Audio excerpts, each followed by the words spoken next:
Yeah. And yeah. a lot of times it's the same games, but the fact that Steam Deck you can use mods and things like that. It's like, Well, and also because the Steam Deck has more RAM and a better processor, oh, it's got the so later much better. Tegra. Some of those same games just Yeah. they run better. You know. I'm like, oh god, this is what the Switch could have been if they'd come out with a new one like this year or last year. Because like I'll play the same game on Switch and Steam Deck. It runs so much faster. It's like no contest. The Switch was already kicking their competitors' ass, just even at a lower performance. Like they were already kicking Microsoft and PlayStation's ass, and they still are. But then the Steam Deck comes out. I would not be surprised if Microsoft and PlayStation look at the Steam Deck and be like, what can we do for the next generation? Yeah. Well, and the thing, I guess the problem is, if you look at like the PS5 and frankly, the last several PlayStations, they've really got their niche of we are the most powerful system. Yeah. Period. But that hasn't really been working out for them too much. Yeah. It's just, are they going to go that much of a different direction for the PS6? It's like, I guess they could. Maybe they should, but maybe they could go. We are the most powerful system that works both as console and handheld. Like we're just going to do the same thing but better. Like, I mean, they have the money they could throw at it if they really wanted to do something like that. But the problem is how much power does it really matter, right? We're the most powerful system, even more powerful than the Xbox. But that much power doesn't actually make a difference because you can functionally play the games the same on both Xbox and PlayStation.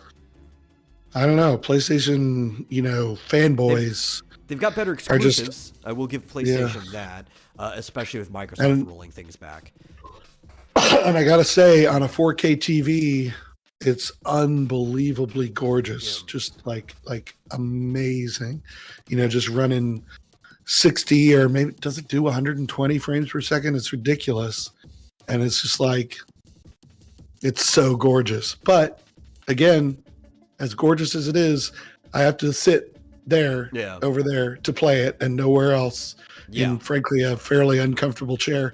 And well, I don't know about the PS5. I'm assuming it's the same since a lot of the hardware in the Xbox and PlayStation right now are pretty similar. PlayStation just edges it out. The Xbox is clocked to work with 144 hertz monitors. It's supposedly able to run up to that 144 frames per second, but nobody really makes games for that. So I'm assuming if a game in 4K works, it might work at 120, but most of them probably run at 60. Yeah. Well, my point is, I can play my Steam Deck over there, or in the bedroom, or over here, or anywhere, and it's fairly good. And I even have a plug to plug it into this monitor, which I could plug into that TV, I guess. But it ends up being a bit limiting. I would play the PlayStation more if I could play it other places. Yeah. So, oh well. I guess welcome to the Vomitorium, everyone. Happy Year of the Rabbit, or as they would say in China, Tu Nian Xizhang, which just literally means Year of the Rabbit. And, auspicious Year of the Rabbit specifically. That's the Xizhang there. As always, I'm your host, The Metal, and joining me is my co-host, Marsupial Gamer. How you doing today? Not good. Yeah, I know. Not good. I think I got a cold, like right as soon as I got my voice back. I got a cold. As things get better, it's just something else hits. Bam. Well, I'm like, where did I get it from? I never go out. I never get near other people, but I got Uber Eats the other day. It's probably somebody coughed on my I was gonna say the delivery boy brought it to you. Yeah, somebody coughed on my hot wings or whatever I got, and they just have to cough on the outside of the bag. You ended up wiping your face or something. It just gets everywhere. Gross. Yeah, I'm like trying to think, like, what else? I didn't even like do my laundry. Like, where did I go? Where did I do? You It know, must odds have are been how Uber most people get Eats. sick is No, something how? that's on your hand, and then you rub your eye because the eye is a fluid Yeah. mucous membrane that disease can get in through. Sorry. Yeah, I mean, for all I know, there's like a sort of a lobby area right outside my door. And I mean, my neighbor might have walked through, coughed into the air or onto the outside door, and then I touched the door to open it and then touched my face. Yeah. Yes. But I woke up in time for this, so. Yeah. I actually didn't even have to wake you up. I assumed Yeah. you were already awake, but I had to give my Year the Rabbit greetings anyway. I like Year the Rabbit. I'm excited for it because I have a rabbit-themed superhero that I might actually try to bully somebody into drawing for me because I've got too much to draw as is. I don't have time to draw it. But if we do, it'll be a premium comic, so I'll have to run some type of crowdfunding campaign or something. It might be fun. We'll see. Ooh. But in the meantime, we have shit to talk about. Is there any topic that stood out to you that you want to start with, or you want me to pick a random one? No, you go. Okay. Well, here's a one that actually kind of looks stupid, and I like talking about stupid things, or at least things I think are stupid. So, there are EU tabletop developers, right, are trying to form a union after the whole D&D OGL drama, vowing to protect creators in the sector. I don't understand what a union would do here. What's the point of a union, especially given the way how game licensing works? Honestly, Wizard of the Coast is kind of gracious to even put out an open license for their games as of taking it over from TSR back in 3.0. They don't need to be doing anything like this. It is pissing off the community. It'll probably cost them a lot of players if they don't fix it. But I don't really see what a union for third-party developers actually does. Yeah, Wizards of the Coast is not their employer. Yeah. What are they going to do? We'll not make the stuff that we don't have to make and that you're not paying us for.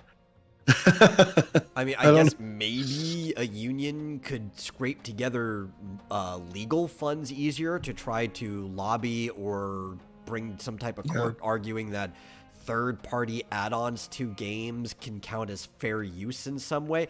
I don't really know what the point of a union is, because you can have a union if you don't work for somebody, right?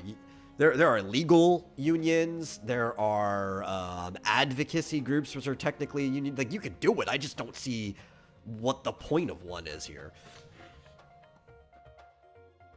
I don't either. It seems like it's a ploy to extract money from people. Yeah, that's ploy what on I the think. part of the union organizers. I that's what I think when I see most unions in general, is that they are just some money extraction scheme, pyramid scheme of some sort. I can't even imagine. I don't even know. I don't find any worth to. I don't understand why a group of like 7 QA testers form a union. That's not. I don't either. That's pointless. Like, do they not know what unions are? Well, so also, unions look very different in Europe than they do in the United States, right? Yeah. Now, what's weird is that this is a cross-European studio union. So I don't know how that works unless, like, you can do something under the EU itself.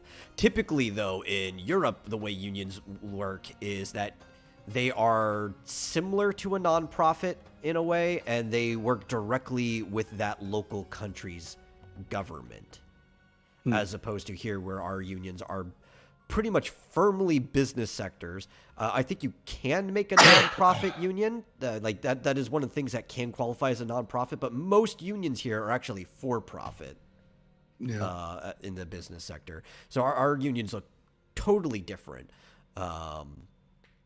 Especially, that's why I'm saying, like, they could make a union. where they are, I could see them doing it. I just don't see the purpose of one. Yeah, I don't get it. It seems But to be yeah, part of the hashtag Open D&D movement that has sprung up following the controversy. I I don't understand the purpose of the Open D&D movement.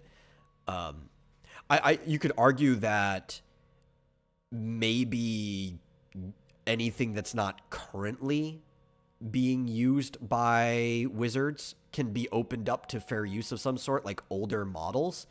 That's fine, but things like AD&D is basically completely open anyway. You can basically do anything for Advanced Dungeons and Dragons. Most of the stuff that was done under TSR is mostly like fair use for anything. It's 3.0 and later where Wizards came in. That's the issue. So I just don't get it. Like, it's, people don't understand. It's their product. Just, it's kind of like, give them an inch and they'll take a mile. It's like, yeah, I'm not one to, I'm not, I don't have a tendency to defend Wizards of the Coast, but it's me neither. At the end of the day, it's like you said, they don't have to give a license to do anything. It's not, they don't have to do that. I mean, yeah, just because you create a business around that, like, okay, well, they could take it away at any time. You knew they could. And then when they potentially do, it's like, oh, well, there's, what are you supposed to?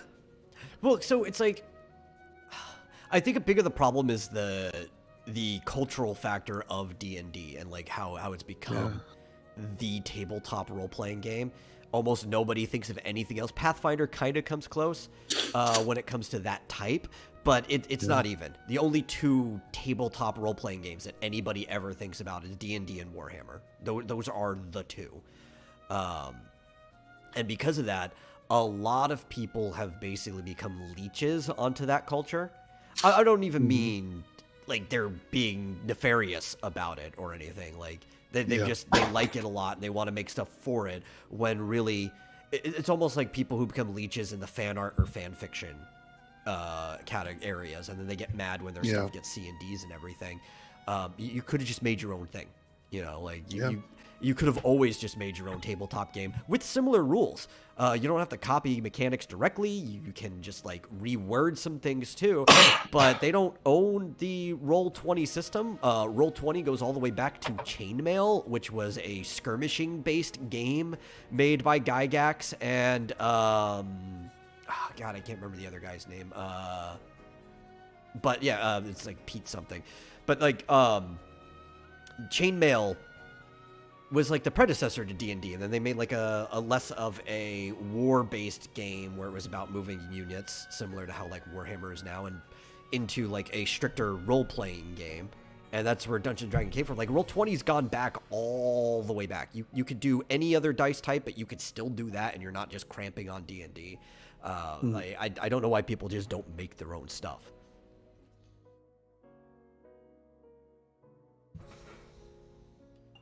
Because D&D, like you said, it's synonymous with role-playing. Yeah. Tabletop role-playing. It's all about, how can I sell the stuff I'm making too, right? So it's, people are now all playing D&D. D&D goes in waves, but I think the most recent wave, we can probably say Critical Role was the reason for it, right? That's why people really got into 5e, because nobody got into 4e. 4e was a disaster. Just straight up. A lot of people liked 3. A lot of people have fondness for 3.5, but that was when you were starting to lose people because things just became too complicated. Honestly, 3 is when things started getting complicated for no reason. And I like 3 from nostalgia regions. That's what I started on, was 3, before going back and playing other ones. But it's I can't imagine how much more complicated it could have been. I thought it was complicated in the first edition. First edition's not very complicated at all if you think about if you were, let's say 5, which is made for casual people to be able to jump in.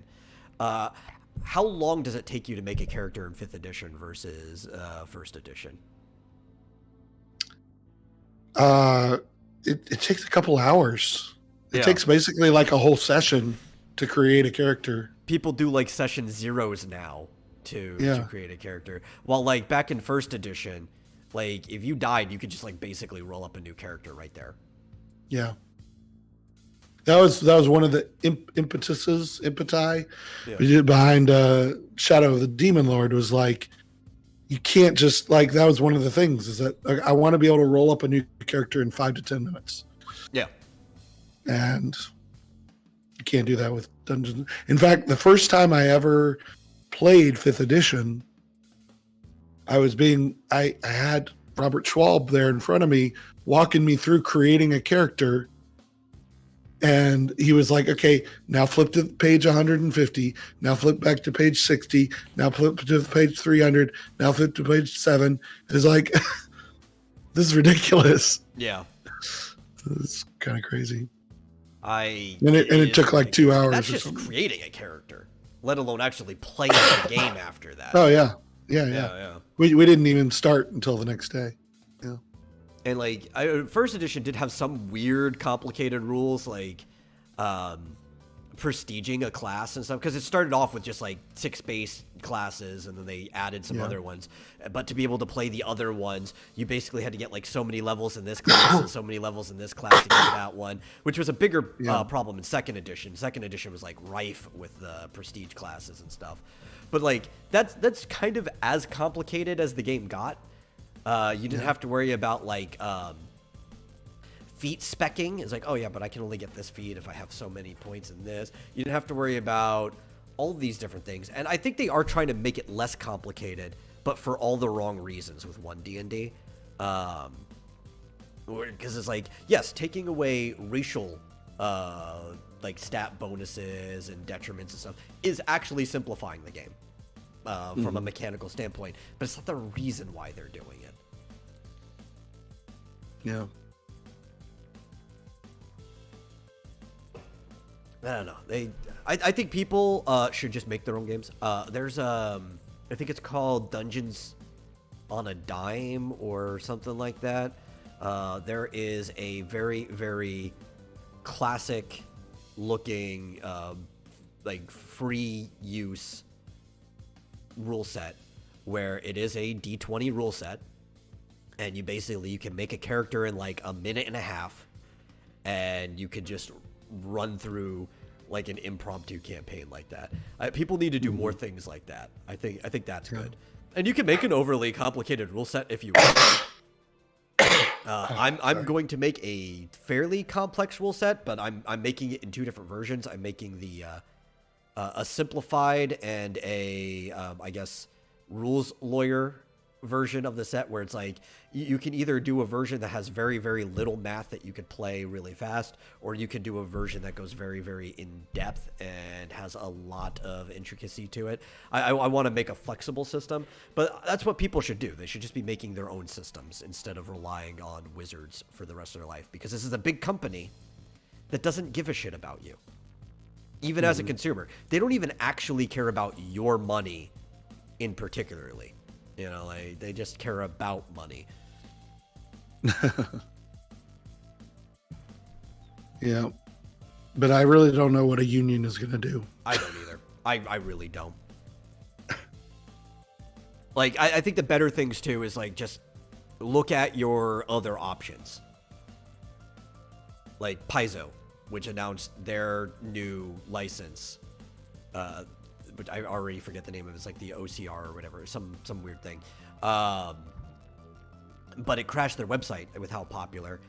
Just switch systems. Go somewhere else. If like you want to leech off of somebody else's thing, go to ones that are actually like there to benefit the user. Kobold Press is making their own system after the changes to the OGL because they can't rely on D&D anymore. They are still working with them. They decided to sign it so they could sell their old stuff, and maybe they'll put stuff on the side, but their main focus is going into their own RPG system. So, look to see if Kobold puts out some type of open license, and maybe that's one to jump with. Just drop Wizards of the Coast. Yeah. In every way. Drop Magic. They're only going to make Magic worse. They've been flooding the market by releasing all these different cards left and right, and oversaturating the runs. Just drop Wizards. altogether. That's my thing.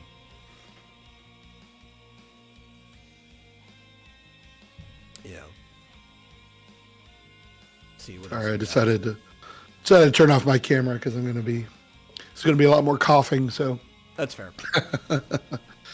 Try and mute every time. Let's see what else we got. I do have a lot of things. So we can move into something a little bit more fun, just a short topic. Yakuza series. They put out their next game information, and it's a farming game. Well, who is this? Yakuza. Oh. Yeah. So RGG Studios at Sega says another life. Yeah, so it's called Yakuza or Ishin Another Life or something like that. It's part of the spin-off series for Ishin. Another Life sees Ryoma temporarily sheath his sword in exchange for life on the farm. Gather food using traditional methods and put your culinary skills to the test in a relaxing and heartwarming side story. Which, why not? Didn't they do something weird with their last game? They do something weird with every game. So there's been arguments too. A lot of people were mad when Like a Dragon was a turn-based game, right? So this is part of the same thing. It's Like a Dragon Ishin Farming is basically the other name for this game. Mm-hmm.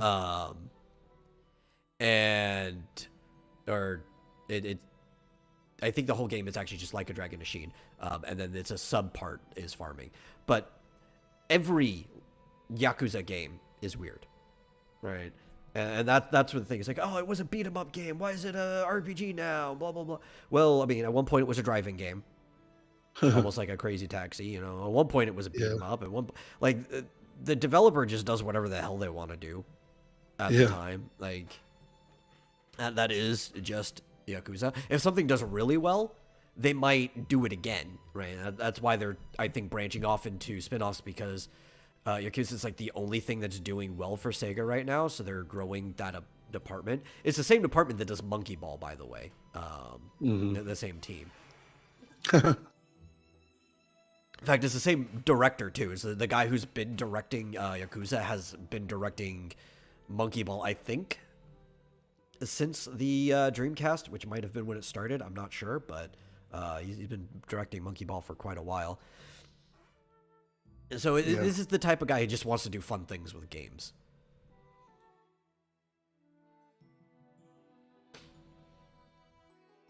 But yeah, the farming in your wacky crime games. Have fun. It's also, what was it? One of them was a cabaret club mini game, where you basically, they're gambling and all kinds of other stuff in there. They do everything. Farming sim is actually kind of like, what haven't we done yet? Oh, okay. So this entire portion of this game that's coming out, Like a Dragon, they're dubbing Another Life. So that's actually, as I'm reading further, that's just the name of this section of the game, this feature. It's just going to be a whole section of the game that's about a farming sim in a Japanese village off in the countryside. Oh, weird. Yeah, I mean, you're still going to have all the other stuff. It's part of Like a Dragon Ishin. So I think there's going to be turn-based combat in that one. I mean, it's just a selling point at the, it's like, hey, even if you're not too much into this part, here's this part for you. I guess if it's a farming game with RPG stuff, it's basically Like a Dragon Rune Factory, I guess is a good way to put it. Yeah, that's true.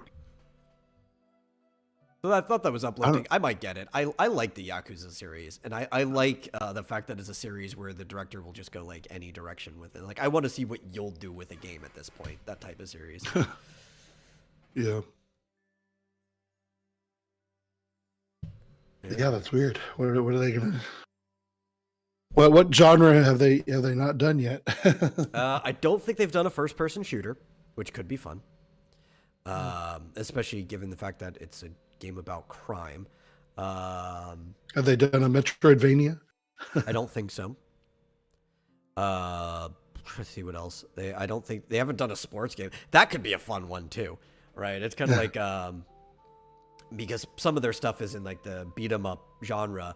Kunio-kun is a beat 'em up series, right? River City, but there were certain sports games that came out after the first one that were so popular with how well they were made that when they ported them over here, they kind of just like stripped them of their original sprites or whatever, and they just sold them as the NES sports game, right? So like it was the Kunio-kun River City High School soccer, I think, or the football was a really popular one, and they just sold it as NES soccer over here. So it's like, I'll play a Yakuza sports game if it's wacky and fun, Yeah. But yeah. Did you see there was news on your show? On my show? Yeah, the one that you're looking forward to.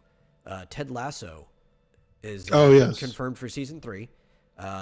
It gets a release window in its first imagery, and it could be its last season. Oh, okay.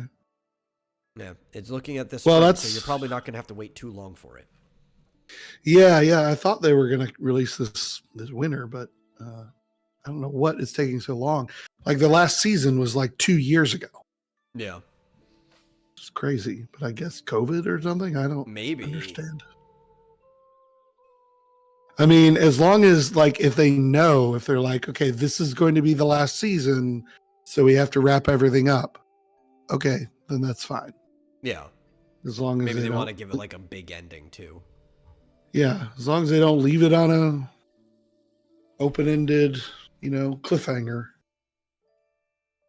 Yeah. Like they did for season 2. I mean, the end of season 2 is this could be its last season. Might be that they're the show was written for a 3-season arc, the director says. Yeah. So at least there will be closure to what was going on here. But they might leave it vaguely open-ended in case they could get another season. Who knows? Yeah. That's the best show on I guess you could say TV. Yeah, well, I mean, Apple calls it TV. It's Apple TV Plus. Yeah. I've been rewatching actually recently for like the 3rd time because it's so good. So good. Yeah.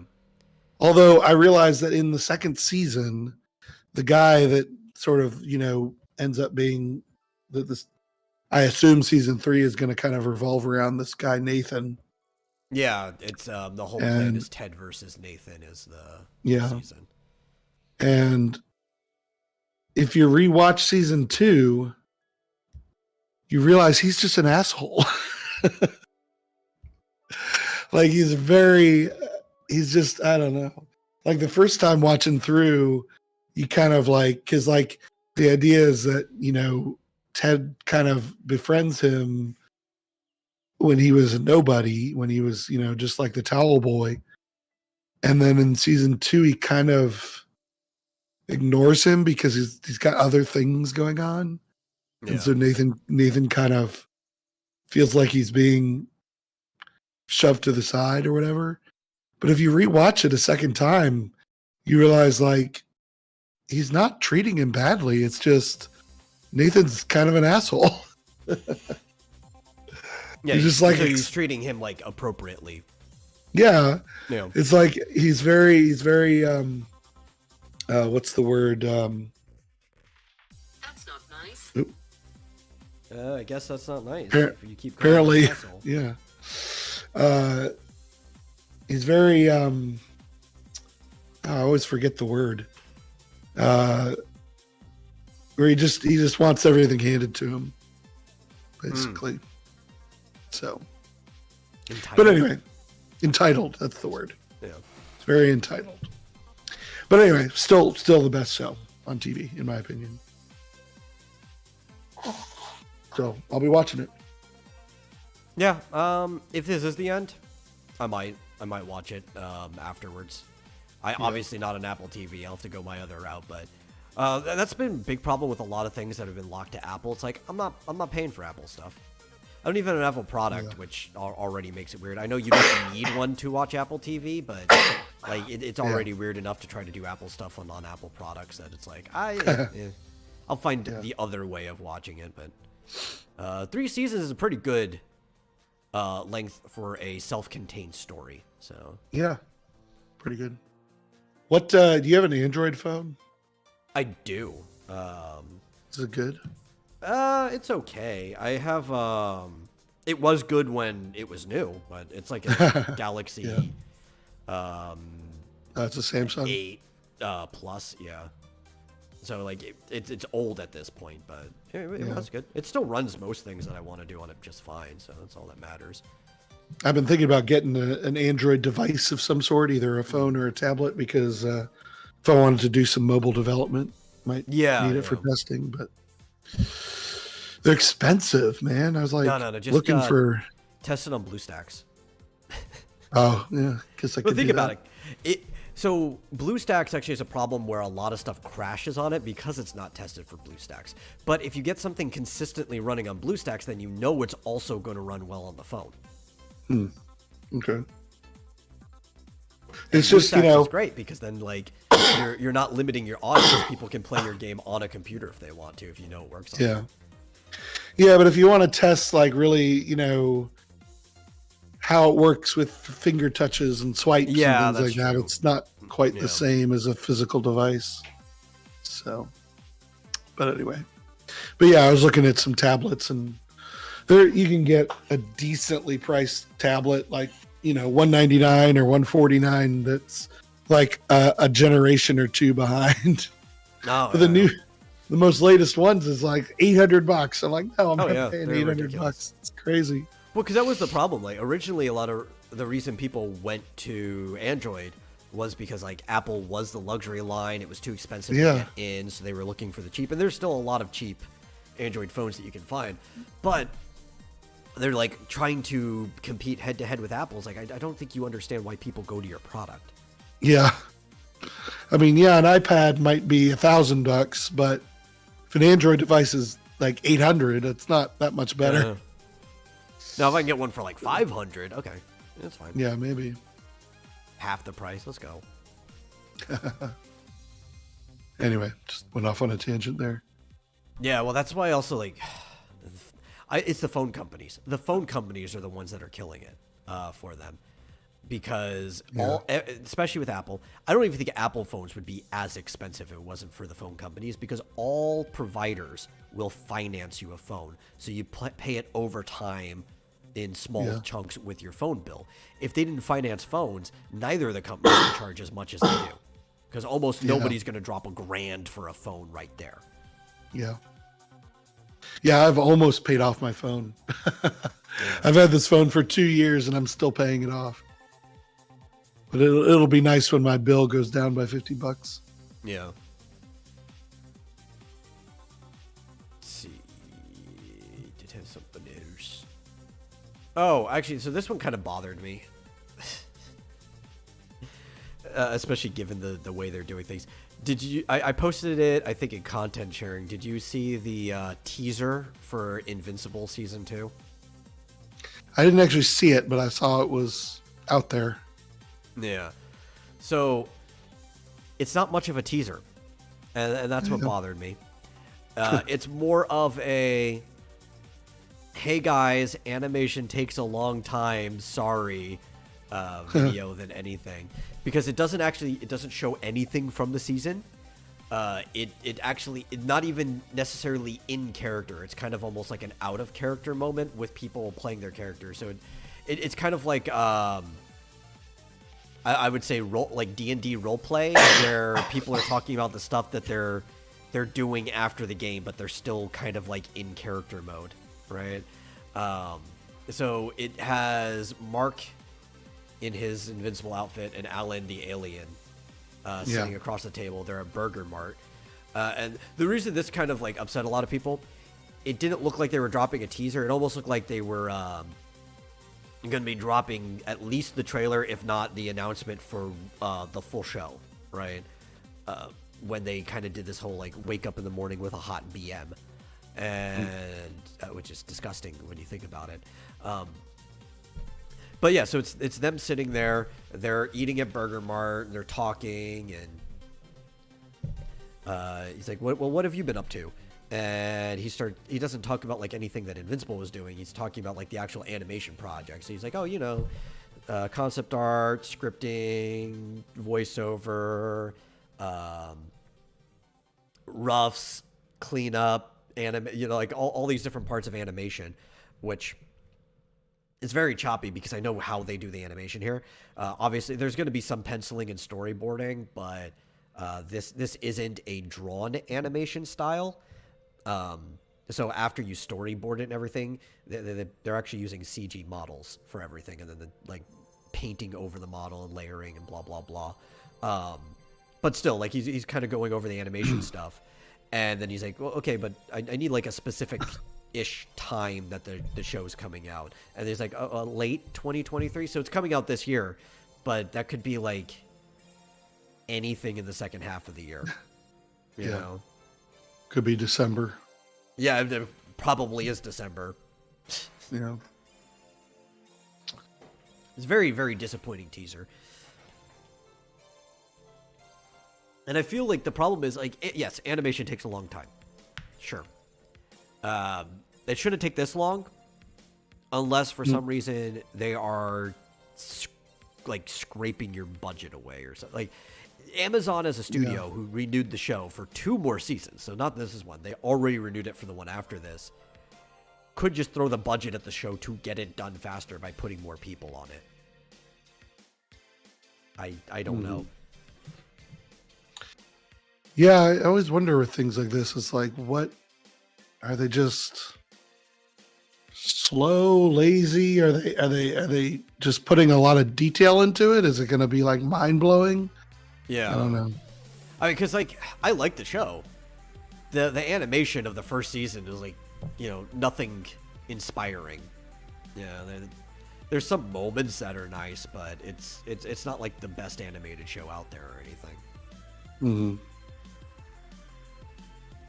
Yeah, I always wondered that about, Rick and Morty, although with that, I think it was clear that the showrunners were just lazy and not doing it.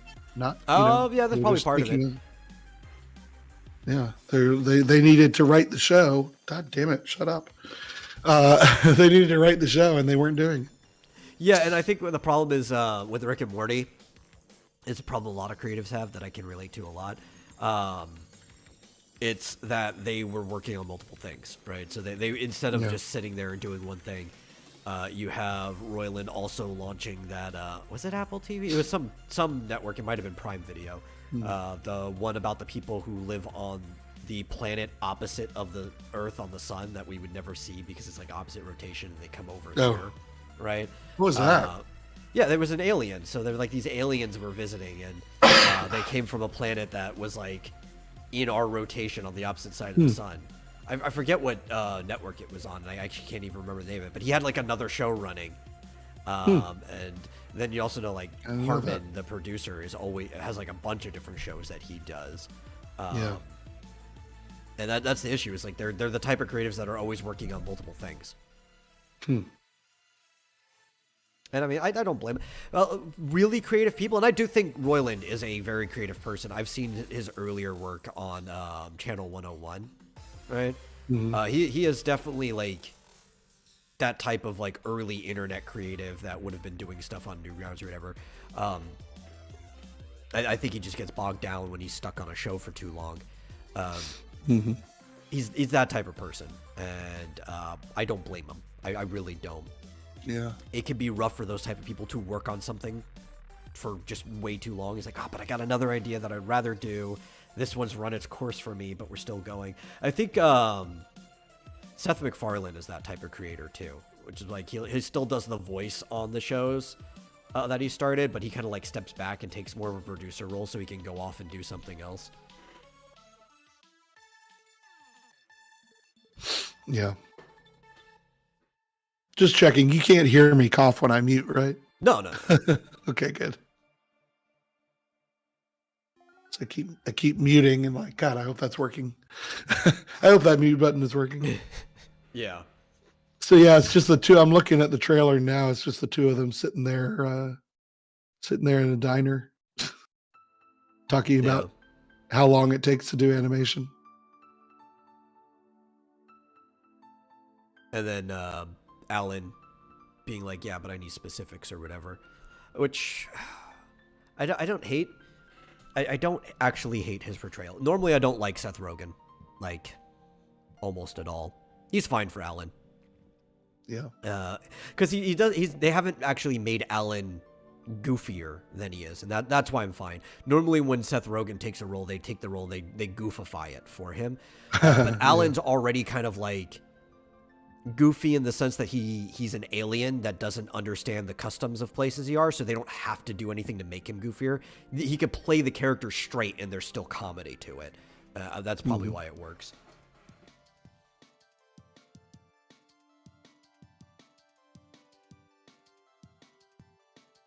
But yeah, I'm just still waiting. I want to see what they do. I want to see what changes they do, because they already did. I would some minor but substantial changes to the first arc, right? I think probably one of the biggest changes was how they changed his girlfriend's character. Mm-hmm. But I want to know, like, what are they gonna do more to change things? Because if they follow the story, we're not actually going to see Omni-Man again for a while. For, like, quite a while. Yeah. Which might be good. J.K. Simmons probably costs a lot of money. He's a big actor, so it might save some of the budget not to have him in every single episode. But, yeah. I don't even know if he'll come back. I mean, Amazon should have the budget, so maybe season 3-ish or whatever he might come back, but I don't think we'll see him at all in season 2. Unless they change things. Who? Ultraman or whatever his name is? Omni-Man. Omni-Man? A.K.A. Nolan Grayson.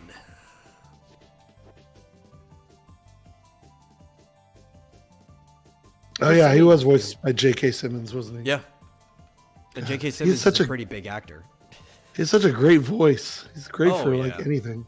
Anything. Every time I think of him, I always think of Cave Johnson in Portal. Yeah. So good.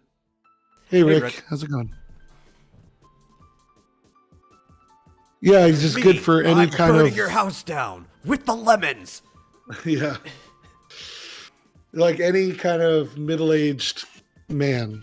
I mean... Oh, I mean, he was perfect for the live-action J. Jonah Jameson. Yeah. Kind of middle-aged and a little bit angry, white guy. Yeah. Oh, yeah, he's great. He's good. He also played... I'm trying to remember the name of the show.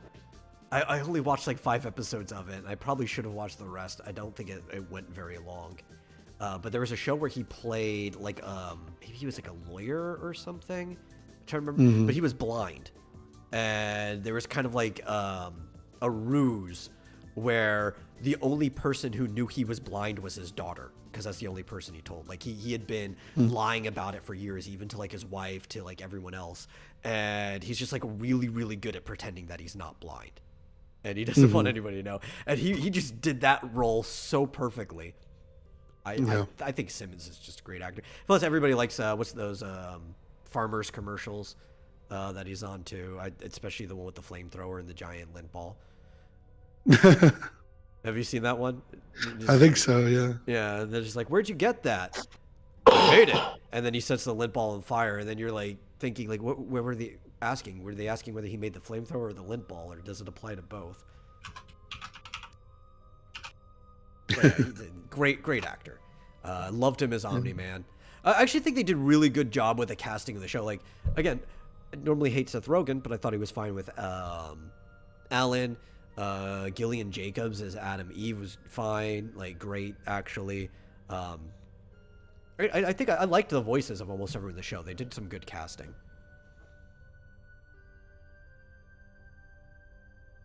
Yeah. But yeah, it's just disappointing. That's all it is. Oh well. Guess we'll get it sometime this year.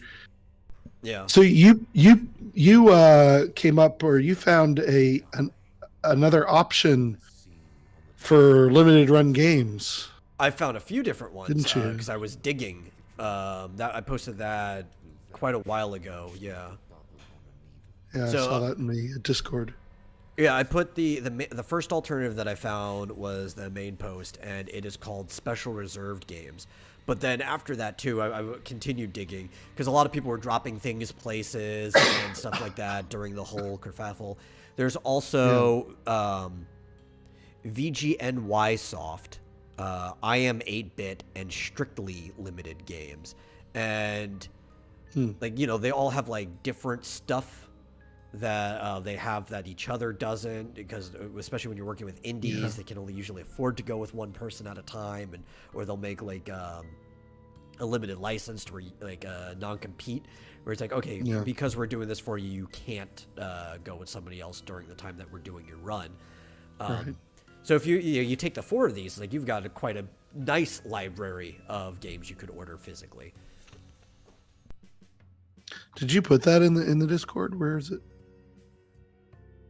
So it's in I the only bulletin saw. board, right? So Oh, I see.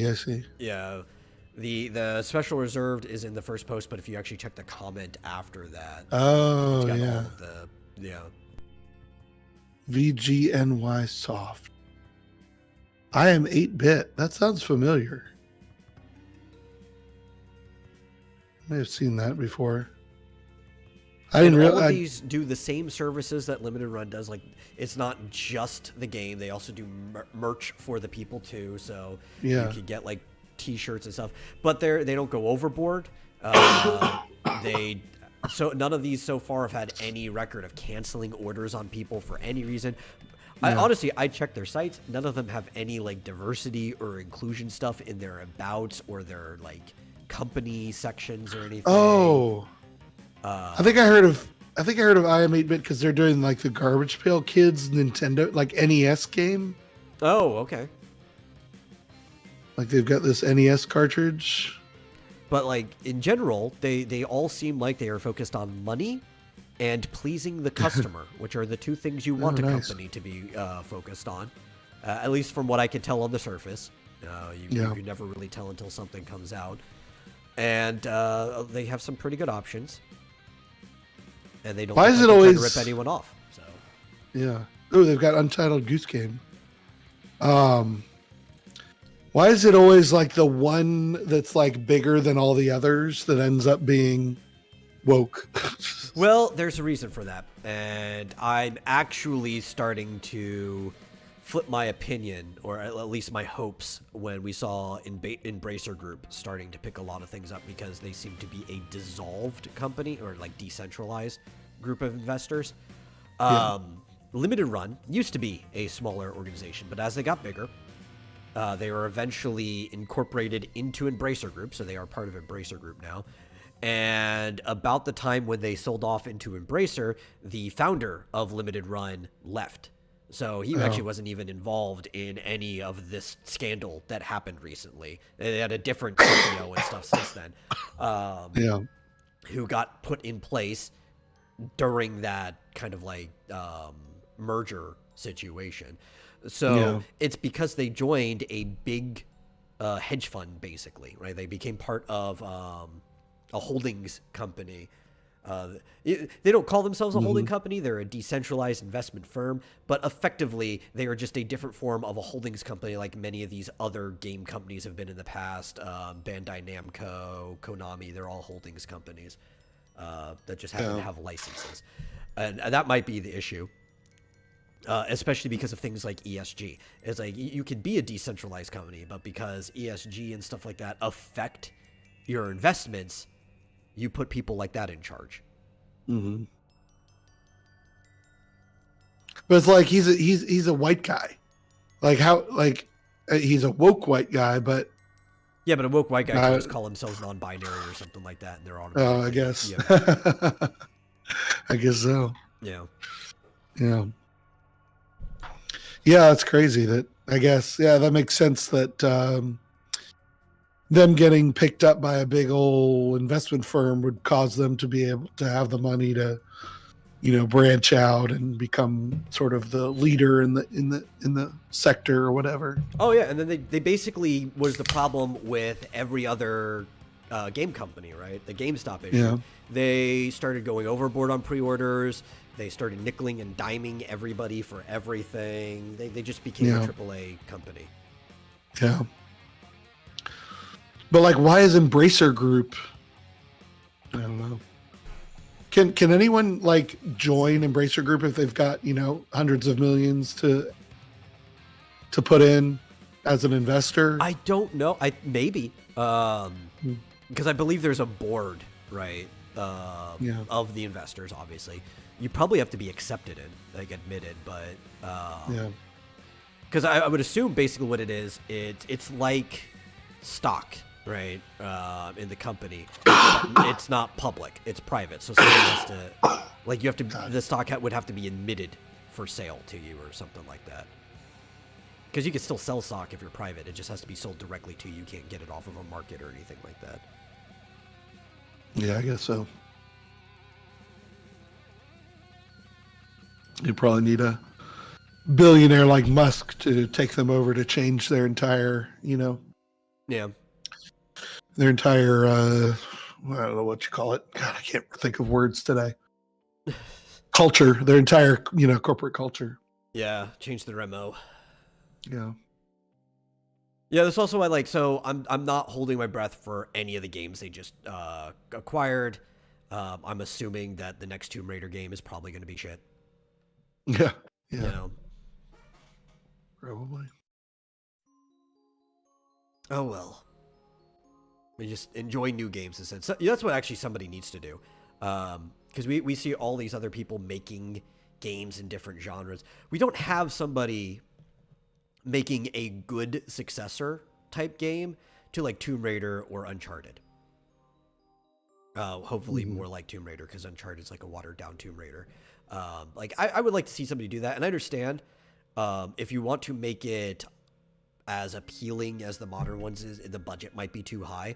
But like, I don't know, how hard would it be for a indie team, like a very small team, to make something that functions and looks like a PS1 game these days? Like, obviously you'd still need some modeling and meshing and stuff like that, but I imagine it would have to be substantially cheaper than making a modern looking game. Mm-hmm. In fact, you might even be able to sell on aesthetic, especially with there's people who are doing like demakes and stuff. I would probably pick up a game that looks like the original Tomb Raider if somebody made it. Yeah. Oh, apparently they're adding the mansion from Tomb Raider to Power Wash Simulator. Oh yeah, I did see that. It's DLC, and you can hose down her entire dirty ass mansion. Yeah. I don't understand why it's that dirty. I get it's the newer version. During the first game, she had to basically go in exile. There was no people left. But like after she becomes an adult, it's like she's got money. She goes back home a lot. Like she's got help. Why is her mansion not clean? Well, maybe that's the story, is that she hires the power wash people. Yeah. I guess. Although the whole story of Power Wash Simulator is that it takes place near a volcano that is like constantly spewing ash into the area. So that's why everything is so filthy. Yeah, it makes sense in Power Wash Simulator, but yeah. I don't know if they're gonna have like a storyline behind this or what, but guess we'll find out. Is it DLC? Like, is it going to be free or? I don't know. I mean, I just saw that was DLC. But available free. Yeah, because even if something's like a free update, it's still DLC if you have to download it. Yeah. There's a mini campaign with 5 new levels. Because I actually bought Power Wash Simulator. Oh, nice. I hear it's very cathartic. A little bit, yeah. It's You kind of have to I don't know. I don't know. With my low level ADD, it's hard for me to just kind of do the same thing over and over again for hours at a time. I've used an actual pressure hose to power wash things, and that actually can be cathartic if you're somebody who can do the same thing for a long time. Yeah, I think I'd rather do it in real life than on a computer. But it is fun. I've played through a few levels. Yeah, it is definitely probably more satisfying in real life because, one, there's the actual feedback, like the pressure of holding it, so you feel you're doing something. There's the natural sounds. There's the moisture that goes up in the air, so it kind of smells like it's raining while you're right next to it. And there's a lot of senses that get pleased while doing it. And then it's just something you don't have to think about. You're just kind of methodically doing something. Yeah. See, so I guess we have to talk about this because I did put it in the quote tweet. A lot of layoffs happening. A lot of layoffs happening in gaming. I get it. Particularly, I get it. It's because there is a big boom going into 2019. So in 2019, a lot of different games companies, about 18 and even right before the pandemic really hit into late 2019, we're hiring more and more people because they were taking on new projects. They were trying to get a lot of things out. Usually during a boom, everybody wants to abuse it, right? And then after the pandemic, obviously, and then especially now into the recession, people don't have the money to abuse booms and stuff anymore. They don't have any funds that they can spare, so they have to start cutting back. We talked about, I think, Microsoft cutting back last time. And this time we're seeing one of the bigger game developers in the US, Riot, is cutting back pretty heavily. They're beginning layoffs soon. What's interesting is you don't think about this too much, but other than the pandemic, which was a very special and weird case, we really haven't had a serious recession in 15 years. And so it's kind of because it was the housing crash when the bubble popped is about the last real recession. Yeah, and before that it was 8 years before that. So the .com bubble. Yeah. So it's funny to see people who, especially if people who are 30 obviously never worked in a period of recession, and so it's just I don't know. No, you couldn't, right? Right. Because I remember because you would have been 15. And in Texas, you can work in some places at 15. Select like you could be a bagger at a grocery store or whatever. But because it was during that time, nobody was hiring baggers. It's like we don't have the money to spare, so it's like I didn't have the opportunity to even start working during that time due to it. But I wonder if all the people who gleefully quit their jobs from Twitter, for instance, most of them looked young enough that they were not working during the last recession. And so I wonder how many of them are going to be surprised to know that there are periods of time when people aren't hiring because well, especially with what they're doing too, because a lot of these people who gleefully quit were all right before the big cuts as well. So some of their coworkers ended up getting cut. They were probably on the chopping block as it was and just didn't realize it because they quit before that. Yeah. And it's I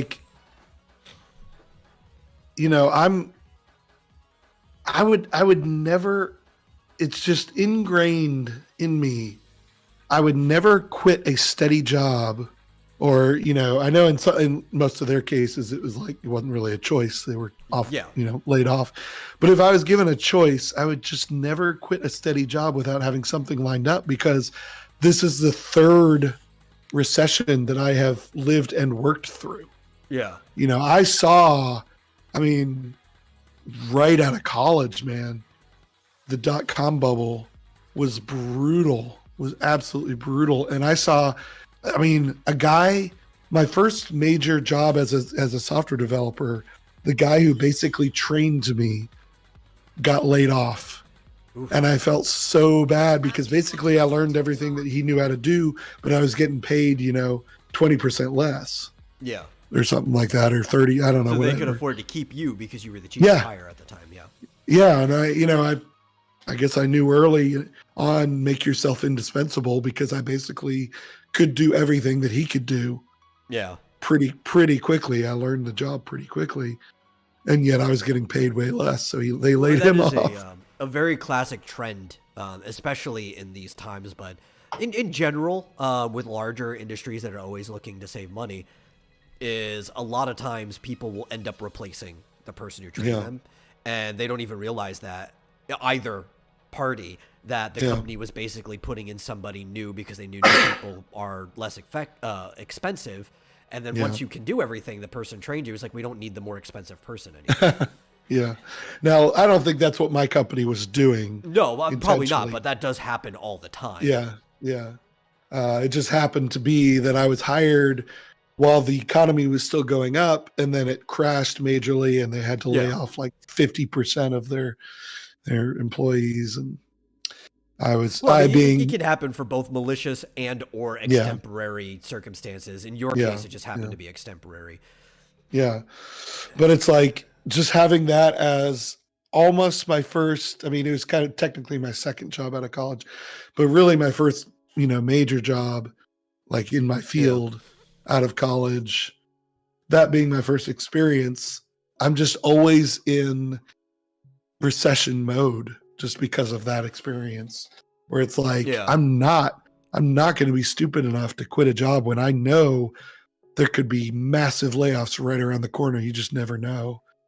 And so, it's funny. And it's also interesting that, everyone's like, oh my gosh, how's Twitter going to survive laying off thousands of people? Well, every company's doing it now. Yeah, everyone. Every tech company. Especially tech. Because, like, especially with all the things that are happening in tech right now, right? Where you're seeing, like, all of these, like, deep learning AI solutions to former problems. Like, well, we weren't going to replace people with it, but now that the price of, or like the cost of having employees is raising for us, we're going to have to start using alternative things where we need less coders than before, because we just need people who can filter through a lot of this, I guess, automated stuff, right? You need a few really good people compared to having like twice as many before. So tech is going to get hit really hard because they can't afford the prices of people who work in the industry, but also they can afford to not have as many people as before. So that's kind of funny. For a lot of these people who were talking about learn to code and stuff years ago. It's like, well, what is learning to code really going to do for you?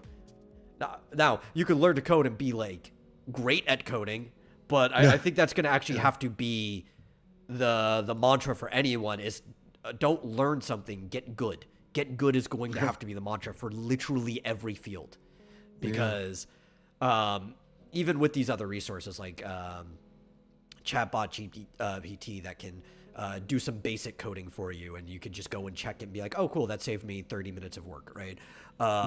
Even with stuff like that, it's like, but they would still rather have somebody who's really, really good at their job, because that person's going to use that tool better. Same with like concept art. They still want a really good artist to filter through any generated art and then edit it and stuff like that. So I do think most of these people would have been cut anyway, because none of them are good at their jobs. You just have to get really, really good at whatever you want to do. That is the advice out there for anyone. Well, and make yourself invaluable, like you were saying. Yeah, and these companies were definitely overhiring, and I think they probably lowered their standards in a lot of cases, or weren't caring all that much if people weren't productive. And when there's a recession on, that's a luxury they can't afford anymore. So. Yeah. I mean, it's possible. It's possible they could still get a job, but it'll just be at a leaner, meaner, startup or something. Who knows? Yeah. It reminded me of a joke I read earlier. So on Saturdays, the Chive. I don't know if you're familiar with the Chive. They're Austin company that posts pictures of women, right? They have a gallery every Saturday morning called the Honeys and the Funnies, where they put jokes on top of pictures of hot women. And one of them was, how do you get a gender studies major off of your doorstep? How? Pay for the pizza.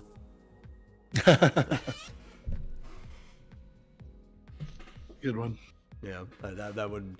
I sat there and I appreciated that joke for like 5 minutes straight before moving on. Yeah. Very good. That's going to be the future for like most of these people that left Twitter, and a lot of the people that are basically just disposable. Yeah.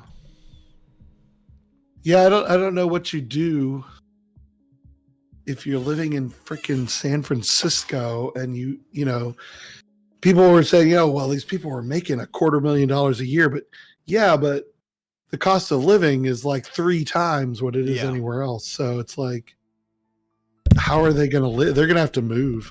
I don't know how of them you were would already sharing apartments with like their coworkers and stuff like that.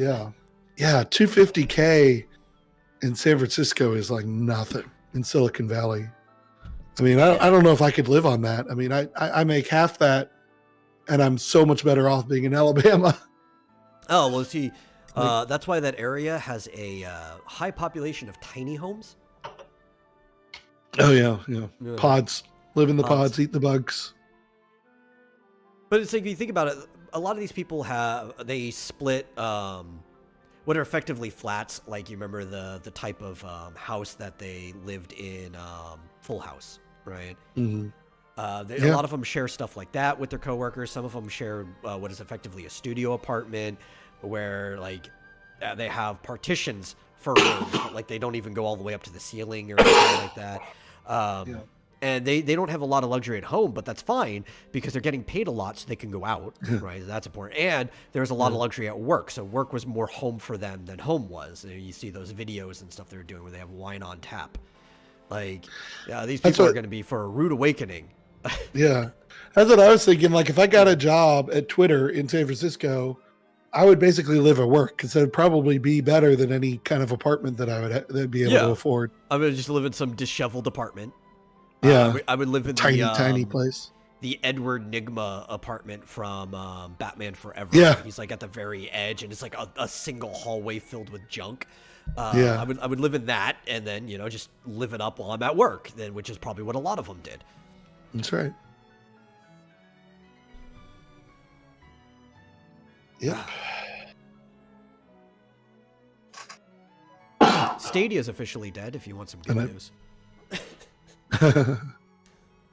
That's sad. It's funny because I think I watched a Asmongold thing about that, a video about that, and I agreed with him. He said basically, Stadia is a great idea that's like 15 years ahead of its time.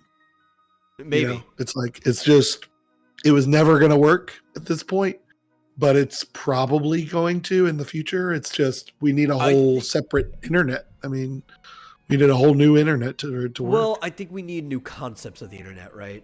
I think we need to start decentralizing our data centers, right? Because we have 2 major data centers in the U.S. Mm-hmm. One of them's in Ashburn, like Virginia. The other's like, God, I can't remember the name of the town, but it's in California. It's not too far from Silicon Valley, but it's not in Silicon Valley itself.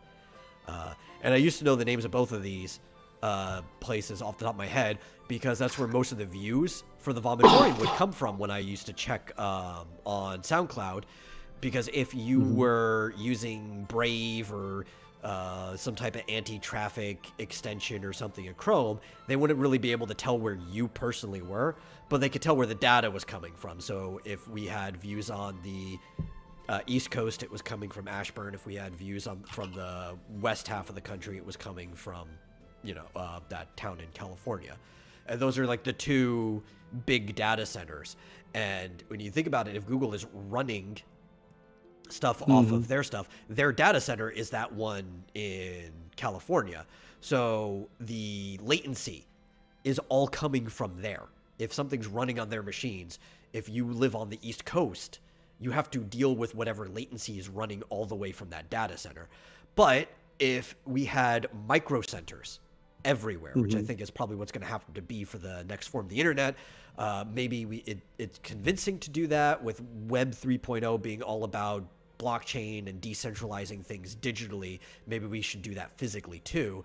If there's a closer data center to you that the game can run off of, you don't have to deal with the latency issue as much. Yeah.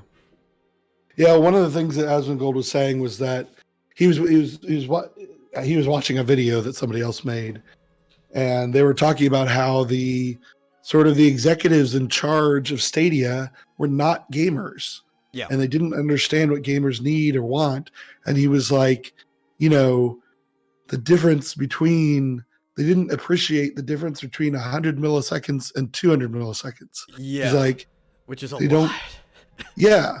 And he's like, they don't get that is a huge difference, and that you're just, it's never going to work with the current internet. But that's like, 100 millisecond difference.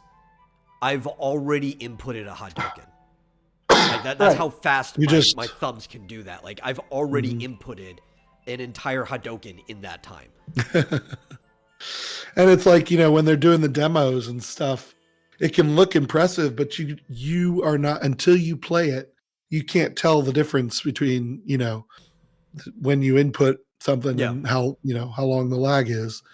And when players finally got it in their hands, it was just unacceptable. God, this is a tenth of a second. So, yeah.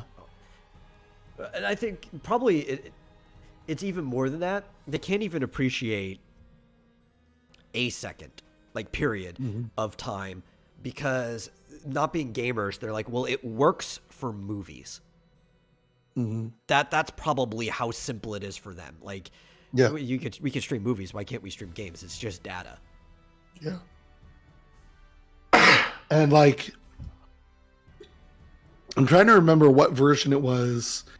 I played a version of like Mike Tyson's Punch Out. Yeah. And I don't remember if it was on the Switch. It was on some system where it was being emulated. And I was like, why am I so bad at this game? Because I was like, I remember playing this as a kid and I was really, really good at it. And I was like, this is like impossible. Like this game is really impossill. And then just go download a ROM and feel the difference. Yeah. I realized I think I must have been I was probably using my USB, 8-bit DO thing. But it was probably just an extra 100 milliseconds of latency made the game virtually just, at least in the higher levels, unplayable. Yeah, because that game does get, for its time, pretty fast after a while. Yeah. Yeah. It was just... You have I can't play this. Quarter of a second between the time where the tell goes off and having to actually react to the character's move. Yeah. And you literally have to be able to have like virtually no latency. Yeah. Yeah, that's why I don't play as many games on the Switch, because even plugged in, I don't have a problem using this controller on my computer at all. This Power A controller. But it doesn't matter which of the two Power A's, and actually I don't even think it's the Power A, because I've seen that issue, and I think it might even be the TV might be more of a problem. I feel up to a quarter second of input delay when I'm playing with Smash Brothers and stuff on that TV with my brothers and friends. And in a game like Mario Kart or something, up to a quarter second, or I guess 250 millisecond, we're talking in MS. That's not that bad. In Mario Kart, I start drifting a little bit earlier so that I drift when I'm supposed to. Like, it's not that bad. You could play a quarter second off in a game like Mario Kart. A lot of platformers you kind of can too, to a degree. Smash Brothers, when you're playing against an opponent or any other fighting game where like inputs need to be more precise and you're reacting on the second, like I just cannot enjoy playing the game like that. Yeah. I'm dropping combos and stuff, and it's like I'm just no. Yeah, and definitely non-gamers don't understand this. They're like, what could Yeah. possibly be the difference between 100 and 200 milliseconds? Like, it's the world of difference. It's just a world. Like, Even some and you, gamers don't get it. Like if you're bad at yeah, games, and especially if you're dealing with that type of lag, you may not even understand why you're never getting better at the game. yeah, yeah, exactly. Like, how do these people react so quickly? Well, that's why wired controllers, Yeah. were so Well, big it's like, for a and while. some games change too. Like we were talking about Riot earlier with their layoffs. League was like that. I played League on 400 average MS when I first started playing it, right? Which is crazy, right? That is sometimes a little higher. I was up to half a second off on some of my stuff. But League was a very slow game when it first came out. Back in I primarily, I technically started 2010, but it was very late. So most 2011 is when I count it. You could play on half a second delay in low ELO and rise up and be fine. I was winning a lot of games. I was doing okay, me and my partner, because the game wasn't as technical as it is now. Yeah. Now, it feels really bad to play if your ping is like 80. Yeah. And it was like, oh, God. I'm fine on 50. We get 40 to 50. Like, I could play 40 to 50 on League. That's not the end of the world, because especially I know most of the other people I'm playing with are also playing in 40 to 50, so we do have, like, the same edge. It's still kind of right-click if I have good positioning. It's not as fast as a fighting game, but it just feels bad. Yeah. And there are people in Brazil that used to play up on our server, and we used to make fun of them. We called it BR because that's Brazil as region title. And we would make fun of them. It's like, oh my God, they're so bad. They always play characters like Mordekaiser and stuff like that. And then I realized how bad it is because I didn't realize how bad the ping was for them being that distance at first. When they made the server for Brazil, a lot of us made accounts and went down there to play on the server. Because like, oh, everyone in Brazil is bad. We'll rise real fast, right? And then we realized that we were playing on like 800 to 900 ping. And like, oh, that's why they were so bad this entire time. Yeah. Now we're the bad ones. Yeah. We still won our game. No. But then we were like, no, we're gone. We're not playing on the server anymore. Yeah. Yeah, Rick, that would be me. It doesn't even understand why it's so bad. Depending on the game, too. Like, for you actually might be closer to the server for League than I am because the NA servers for League is in Chicago. So, I mean, he could have bad internet, which could also increase the ping. But assuming that he was on any standard version of internet, he would probably have less ping than I do. Yeah. Because he's physically closer to Chicago. I suppose so. No. Well, it also depends on how data centers interact, but I think he'd probably still have less ping than me. Mm-hmm. But again, it depends on the game. Like, I could also see him having a higher ping if we were playing something like Final Fantasy 14. Because I actually don't know where the physical data center is for Final Fantasy 14. Like, I do fine, though. I have to share a funny video with you. Okay. It's entitled "How to Be a Gangsta in 2023." Okay. You ready? You ready for this? Maybe not, but let's do it anyway. It's with Melanie Mack. Okay. Let me unmute it.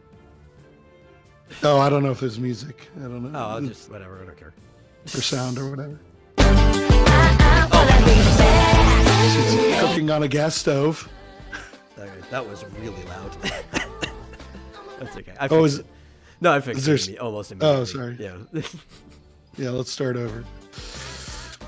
I can't hear it, actually. Oh, okay. Cooking on a gas stove and has 18 eggs. Oh my God, that's expensive these days. I know. There you go. Yeah.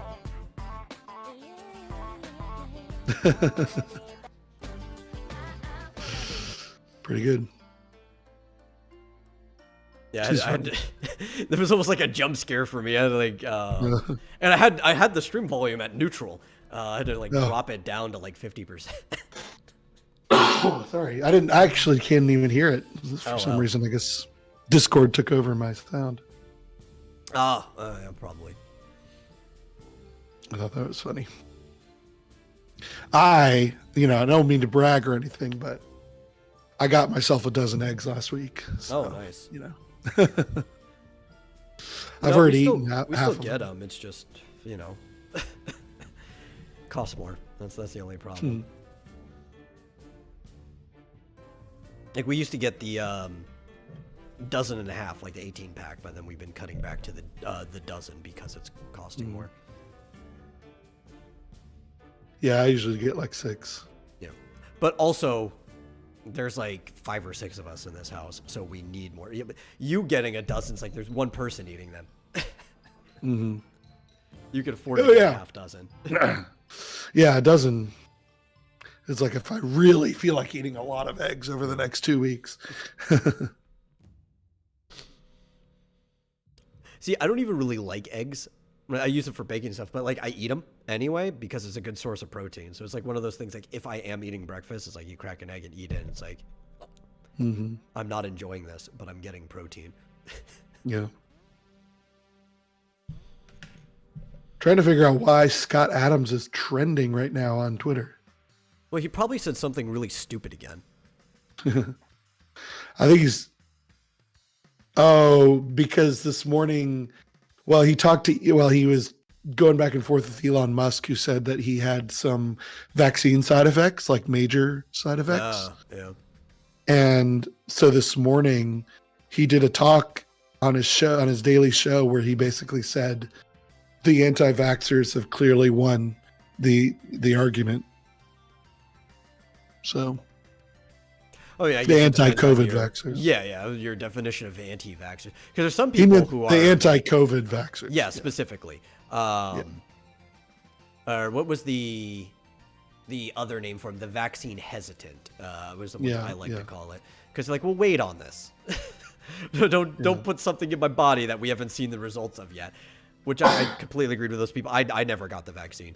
There are some people though that coming out of it are staunchly just even more anti-vaxxers because they've been looking into other vaccine data. It's like, I think for older vaccines, yeah, obviously all of them do have issues, but it's a trade-off thing. Like the rarity of those issues, and are you willing to put it up to not have to deal with something else? You're completely separate from the COVID, but we were right.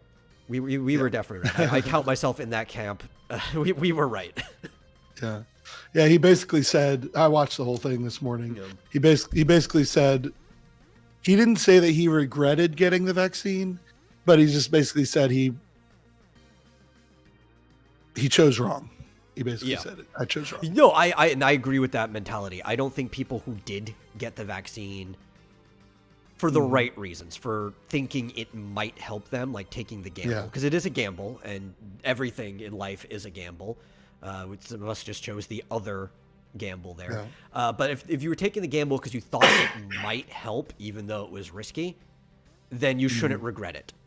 I mean, if you did it for like virtuous purposes or like to rub it in other people's face, then maybe you should regret doing it. Like that, those people I think absolutely should regret it. Fuck them. Yeah. He basically said, look, I did it because the data at the time seemed to point that was the right decision. It was probably, and that the data has since changed, and it turns out I guessed wrong. But did the best I could with the data I had. And I think most people did. I don't think most people were in some like ideological reason for why they did or didn't do it. I took the bet of I've got a pretty strong immune system, and this doesn't seem that bad. I was watching it a lot earlier than most people were. I was because we even had a conversation with some people in a backstage room with Dillard and I think Todd from Flying Sidecar Press was in there. Actually, I think both Todds were in there, right? We had a whole thing, and I was making like an analogy related to using a single person. If they didn't leave their house, they would starve to death, as an analogy for the larger populace. But Yeah. I was watching this since 2019 as it appeared in China. I just didn't know it was going to become pandemic. I thought it was just going to be epidemic limited to China. But Yeah. it didn't look that bad back then. So I took that gamble. I was like, I'm not going to take something that was rushed out for something that I'm pretty sure I would live through if I got it anyway. Mm-hmm. And for me, it was the fact that I got COVID very early on. And you did, yeah, because I Very think early. during that I think it time, was- when we were in that conversation, you were still in the bouncing between extended stays. Yeah.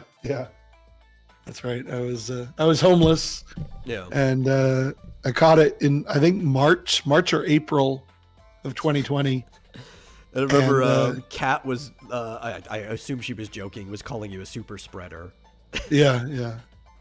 Well, it's like, if I could stay in a home, I would have, but it was Yeah, I know. like I am With literally homeless. What am I supposed to do? You were like borrowing somebody else's car at the time. Yeah.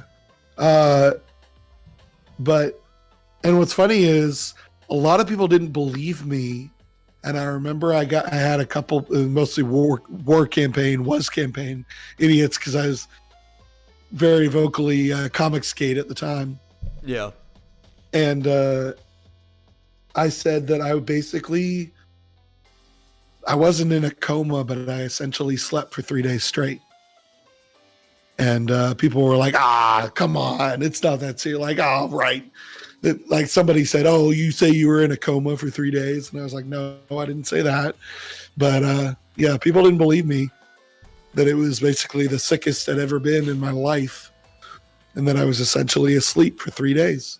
Yeah. And but I remember. figured after that, I was like, why would I get the vaccine? Like, I know that natural immunity doesn't last forever, but surely it lasts for a year or 2 or 3.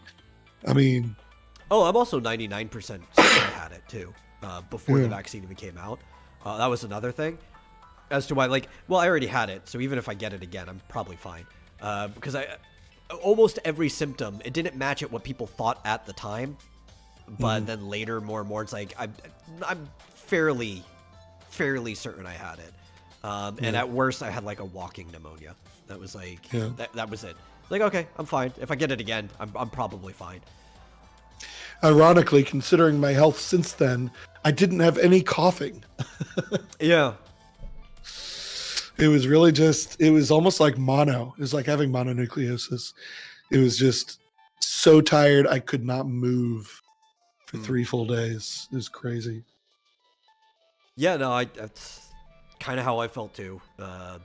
I did have some coughing because there was just like a lot of fluids there, having like pneumonia onset from it. But there was also like my back got really stiff, which some comes with pneumonia, but even before that set in, it was like it was almost like everything was getting drained at the time. Yeah. I was still getting up and I was doing things because I'm a trooper when it comes to it, but I felt drained from my whole body. I wasn't even, I got up like every time I woke up, I managed to drag myself to the bathroom to pee and get a cup of water, and then like drag myself back to the bed and pass out again. Oh no, I was still working out through it. But that's usually how I handle sickness. Like every time I've ever had pneumonia, it's been walking pneumonia, because I'm not sure if it's been worse than that. I just don't let it. I fight against it. And I even told some people in the Cult of Raven that if I do get it, I'm going to sweat myself through it, which is what I ended up doing, and they didn't believe me. And it's like, well, I did. And I still went for jogs. I had to get my. I think that's one of the things that helped too. Is I used to get a lot of sunlight. Like I would definitely go out for a walk or a jog every single day. Yeah. I was keeping my fluids up. I was exercising. I think when you're sick, you need to do some form of exercise. Obviously that'll vary depending on what you can do at the time. But like if you can sit in bed and you can even just do some light curls or something, you need to keep your body moving. Yeah. Yeah. Otherwise, you just pass out like I did. Yeah. Well, sorry canceled for my all the. vacations. Yeah. Sorry for all the coughing today. Yeah. I do think I have a cold. I think I caught a cold from somewhere, and hopefully by Wednesday, I'll be better. Yeah, yeah. All right. Well, we did make it to the end of the show. Yeah. No need to Yeah. apologize. Oh god, your series goes off at like the best times. Oh, did it say that? Oh It gosh. said no need to apologize. I didn't hear that. Yeah. But the only thing I want to say before we leave is that Nintendo's increasing production on the Switch to prepare for Tears of the Kingdom launch. So I saw that. Yeah, I saw that. they're discontinuing the original model of it. It's only going to be the. I think they're keeping the light for now because the light is technically different. It doesn't disconnect and stuff. It doesn't dock. But it's just going to be the OLED because it's cheaper to produce because that screen size is just made in abundance now. So Yeah. if you want to switch, go pick one up. Cool. It's going to be doing fine. And yeah. Thanks for watching the show. Have a auspicious Year of the Rabbit. If you enjoy the show, please share it with somebody else who would like us. Please. I'm begging you. And if you would really, really enjoy the show, consider giving a donation to streamlabs.com/vomitorium live. It really helps us out. We'll see you guys in the next episode. Bye.